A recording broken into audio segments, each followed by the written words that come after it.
అత్యంత ఆదరణ పొందుతున్న number 1 premium range beauty products ARM Pearl Beauty.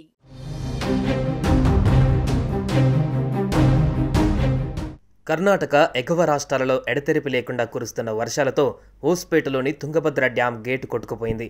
Tungabhadra dam నిండుకుండలా మారడంతో అధికారులు దిగువకు నీటిని విడుదల చేసేందుకు గేట్లను ఎత్తగా డ్యాం 19వ గేట్ చైన్ లింక్ తెగి గేటు భాగం మొత్తం వరద నీటిలో కొట్టుకుపోయింది.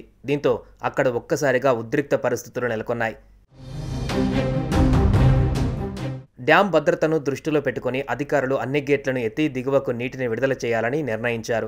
ఈ నేపథ్యంలో నీటి ఉధృతి పెరిగే అవకాశం ఉన్నందున కృష్ణానది పరివాహక ప్రాంతాలలో ప్రజలు అప్రమత్తంగా ఉండాలంటూ అధికారులు కీలక ప్రకటన చేశారు.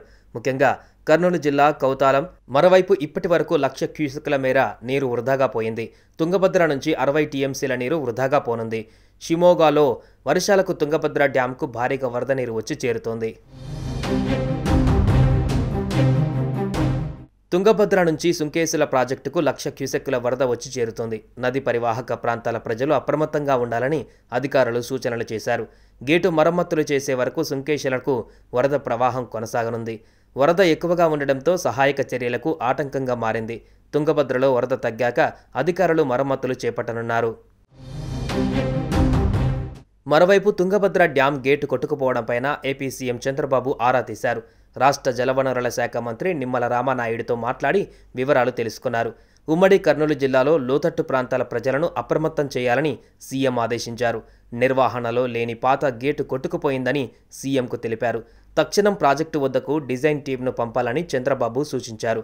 జలాశయంలో 6 మీటర్ల ఎత్తు వరకు నీరు ఉందని అధికారులు సీఎం చంద్రబాబుకు వివరించారు. స్టాప్ లాక్ అరేంజ్మెంట్ ద్వారా నీరు వృధా కాకుండా చర్యలు తీసుకుంటున్నట్లు తెలిపారు.